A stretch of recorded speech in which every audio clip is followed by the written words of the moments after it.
ഇന്ന് തന്നെ ഡൗൺലോഡ് ചെയ്യൂ. കാണൂ നിങ്ങളുടെ ഫേവറേറ്റ് ഷോസ്. ഇന്ന് ഐഷുവിന്റെ കൂടെ ഐഷുവിന്റെ അങ്കിള് വന്നിട്ടില്ലേ? ഇല്ല. അതാരാ? എന്റെ പേര് ഋതിക. ഞാൻ ഐഷുവിന്റെ കൂടെ ഇവിടെ വരുന്ന രാജുവിന്റെ ഭാര്യ. ആ, ഋതുമോള്. എനിക്കവരെ ശരിക്കൊന്ന് കാണണം. മുഖത്ത് നോക്കി ആ നശിച്ച സ്ത്രീയോട് 2 വാക്ക് സംസാരിക്കണം.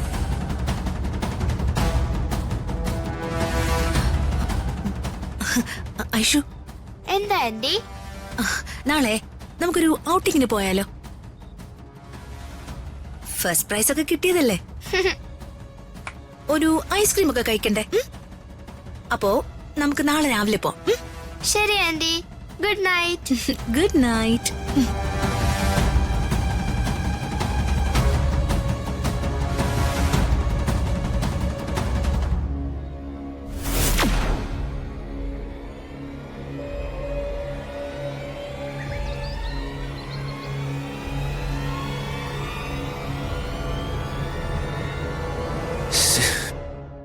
ഓരോരോ കാലക്കേട്. അന്ന് അച്ഛനെ ഫോളോ ചെയ്ത് പോകേണ്ട ഒരു കാര്യമില്ലായിരുന്നു. ആ അമ്മേ, ഞാൻ പോയിട്ടരാം. ശരി മോനെ. ആ അമ്മ, പിന്നെ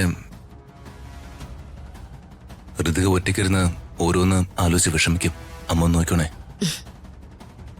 മോളെ നോക്കുന്ന കാര്യം നീ എന്നോട് പ്രത്യേകിച്ച് പറയണോ? നീ പേടിക്കണ്ട, ഞാൻ നോക്കിക്കോളാം. നീ ചെല്ല്. ആ.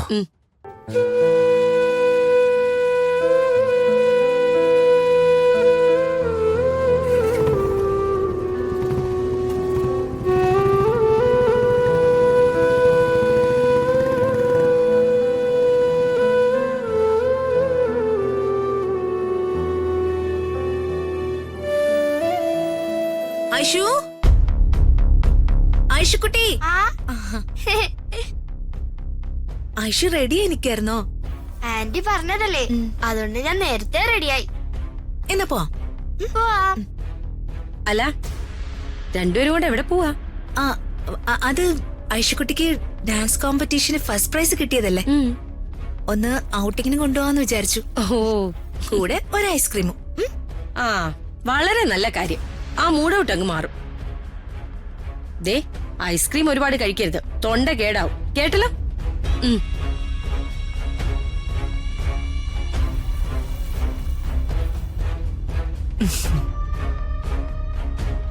അല്ല, രണ്ടുപേരും കൂടെ ഇങ്ങോട്ടാ? ഒന്ന് പുറത്തു പോവാ ആന്റി, ഷോപ്പിങ്ങിന്. ഓ, ഐഷുവാ. രുക്മിണി, ഞാൻ ശ്രീമോളെ വിളിച്ചിരുന്നു. രുക്മിണി പറഞ്ഞ കാര്യം ഞാൻ ശ്രീമോളോട് പറഞ്ഞു. ആണോ? എന്നിട്ട് മോളെന്താ പറഞ്ഞു? രുക്മിണി ഹരീഷിനെ നേരിട്ട് വിളിച്ചാ തീർച്ചയായിട്ടും അവനും മോളും കൂടെ വരും രുക്മിണി. അങ്ങനെയാ അവള് പറഞ്ഞത്. പിന്നെ ഞാൻ വിളിക്കും. ആ പഠിക്കാത്ത ഞാൻ കേട്ടില്ല. എനിക്ക് ചില പ്ലാനുകളുണ്ട്. അതിനാ ഞാൻ ഈ തന്ത്രങ്ങളൊക്കെ കാണിക്കുന്നത്. ഇന്നലെ ഞാനൊന്ന് ഹരീഷിനെ വിളിച്ചു നോക്കി, പക്ഷെ അവൻ എടുത്തില്ല. ഇന്ന് എന്തായാലും ഞാൻ വിളിക്കും. അവന് പിണക്കൊന്നും കാണില്ല രുക്മിണി. അല്ലെങ്കിൽ തന്നെ ഏത് മകനാ അമ്മയോട് വഴക്കിട്ട് നടക്കുന്നേ? അവൻ ഇത്തിരി വാശി കൂടുതലാ രാധമ്മേ. പിന്നെ നമ്മൾ ഇരുകൂട്ടനും യോജിച്ചല്ലോ. അങ്ങനെ ആവുമ്പോ അവൻ നമ്മുടെ ഒപ്പം വരും. ഓ, അല്ലെങ്കിൽ തന്നെ ഈ പിണക്കൊക്കെ എന്തിനാ? നിഴല് പോലെ നമ്മുടെ കൂടെ മരണം നിൽക്കുന്നത്. ഏത് സമയത്താ പിടഞ്ഞു വീണ് ചാവുന്നതെന്ന് ആർക്കറിയാം? അതെ, ഞാൻ രുക്മിണിക്ക് ചായ എടുക്കാം. പിന്നെന്താ?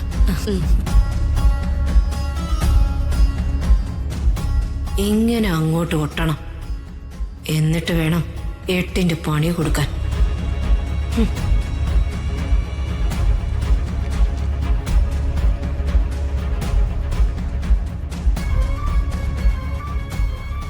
ഈ പ്രതാപവർമ്മ എന്താ ഇത്രയും താമസിക്കുന്നേ? ഇന്ന് പാർട്ടിയുടെ സംസ്ഥാന കമ്മിറ്റി ഉള്ളതുകൊണ്ട് മറ്റു പരിപാടികളൊന്നും പിടിക്കരുതെന്ന് എല്ലാവർക്കും നിർദ്ദേശം നൽകിയിട്ടുണ്ട്. ഇനി നമ്മുടെ പാർട്ടിയുടെ മന്ത്രിമാരിൽ വരാനുള്ളത് പ്രതാപവർമ്മ മാത്രമല്ലേ? അതെ, അത്രേ ഉള്ളൂ.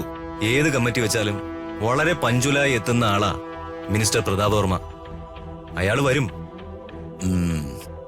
അയാള് വരട്ടെ. ആരായിരിക്കും അടുത്ത CM? നെടിയശാലയ്ക്ക് വല്ല ഐഡിയ ഉണ്ടോ? അമീത് സാറിന് ആ കസേരയിലേക്ക് വല്ല നോട്ടവും ഉണ്ടോ? അയ്യോ, നമ്മളില്ലേ. വലിയ പുലികളൊക്കെ ഉള്ളപ്പോ വെറും എലിയായ ഞാൻ എന്തിനാ? കങ്കണം വാസുദേവൻ സാറ് എന്തു പറയുന്നു? അടുത്ത തെരഞ്ഞെടുപ്പില് നമ്മുടെ പാർട്ടി 100-ലേറെ സീറ്റുകൾ നേടി ജയിക്കുമെന്ന കാര്യം ഞാൻ എഴുതി ഒപ്പിട്ട് തരാം. പക്ഷെ മറ്റു കാര്യങ്ങളില് ഞാൻ എന്താ അഭിപ്രായം പറയാനാ? അല്ല, അതൊക്കെ തീരുമാനിക്കുന്നത് സംസ്ഥാന കമ്മിറ്റിയല്ലേ, അല്ലെ സെക്രട്ടറി? ഇവിടെ ഇപ്പൊ എല്ലാരും കൂടിയിരിക്കുന്നത് മന്ത്രിമാരുടെ പ്രവർത്തനങ്ങളെപ്പറ്റി ഒരു വിലയിരുത്തലിനാണ്. അപ്പൊ മറ്റു കാര്യങ്ങളൊന്നും ചർച്ചയാക്കേണ്ട കാര്യമില്ല. അതിനെന്താ, ഇത് ഔദ്യോഗിക ചർച്ചയൊന്നും അല്ലല്ലോ, നമ്മുടെ ഒരു സ്വകാര്യ സംസാരം മാത്രം. അത്രയല്ലേ ഉള്ളൂ. സീനിയോറിറ്റി അനുസരിച്ച് CM ആവാനുള്ള ഊഴം പ്രതാപ വർമ്മയ്ക്കല്ലേ? നെടിയശാല ആ പറഞ്ഞത് ശരിയാ. പാർട്ടിയുടെ സീനിയർ നേതാവാ പ്രതാപ് വർമ്മ. അയാളെ പരിഗണിച്ചില്ലെങ്കിൽ അതൊരു പ്രശ്നമാവും. ഇനി പ്രശ്നമല്ലെങ്കിലും അല്പം രൂക്ഷമാവാൻ സാധ്യതയുണ്ട്. പ്രതാപ വർമ്മയ്ക്ക് പഴയൊരു പ്രതിയോഗി വരുന്നുണ്ട്. നമ്മുടെ ഒരു സീനിയർ നേതാവാ. ആരാ അത്? അത് പാർട്ടി സെക്രട്ടറി പറയും.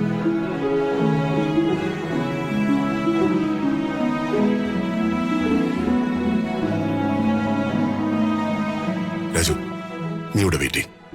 ഞാൻ മീറ്റിംഗ് കഴിഞ്ഞിട്ട് വരാം.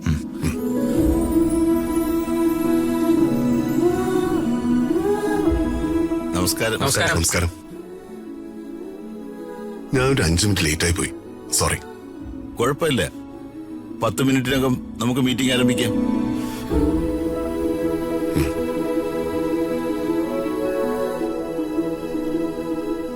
ഇത് തന്നെയല്ലേ ഐഷു ഡാൻസ് ടീച്ചറുടെ വീട്?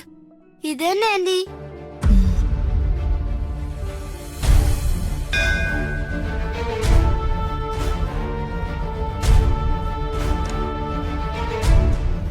ആ ഐഷോ,